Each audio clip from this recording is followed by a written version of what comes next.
እኔ ዘንድሮ ማለት ነው በጣም እድለኛ ከመሆኑ የተነሳ ማለት ነው በዚህ አመት ሁለቴ ነው አዲስ አመትን ያከበርኩት last week actually ማክሰኞ ዕለት ነበር ማክሰኞ ዕለት ማለት ነው ቤንች ሸካ ሄጄ ማለት ነው ቢስተባር የሚባል አዲስ አመት አለና እዛ ብሔረሰብ ውስጥ አዲስ አመት የዛን ቀን ነበር የሚከበረውና some parts በስተክክል ማለት ነው አዲስ አበባ ምናምን ነገር ሁላ መንገድ ላይ ስንሄድ እያየን ነበር like actually አዲስ አመት ነው ለነሱ እና በጣም ሪስፔክትፉል ናቸው ሰዎቹ ካልቸራቸው በጣም ነው ደስ የሚለው እና በጣም ዌልካሚንግ ነበሩ በጣም ደስ የሚል ጊዜ ነበርና ሄለን ነበር የጋበዘችኝ ሄላ ኢቨንት ማለት ነውና እሷ ራሱ ኢቨንቱን ኦርጋናይዝ ያደረገችበት ወይ በጣም ነበር ደስ የሚለው በቃ like ደሞ the best part ማለት ነው ስልኬ ተሰበረ እዛ ሄጄ እና በጣም ነበር ኢንጆይ ያደረኩት በቃ እዛ ስደርስ ስልኬ ስክሪኑ ፈሰሰ ስልኬ የለኝም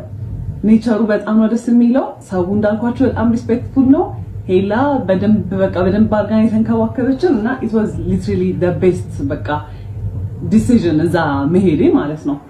እና አንዳንድ ክሊፖች መቅረጽ አልቻልኩም ነበር ስለዚህ በዛ በነበሩት ልጆች ስልክ ምናምን ቀርጸው ይላኩልኛል እነሱን አስከባላችኋለሁ ኔቸሩ እንዴት እንደሚያምር ካልቸራቸው እንዴት ደስ እንደሚልና ቼክ አርጓቸው እና ሄላዬ በጣም ነው ማመሰግነው ዲዘርቭ ታረጋለሽ ብለሽ አስበሽ እዛ ስለወሰድሽኝ እና you guys bye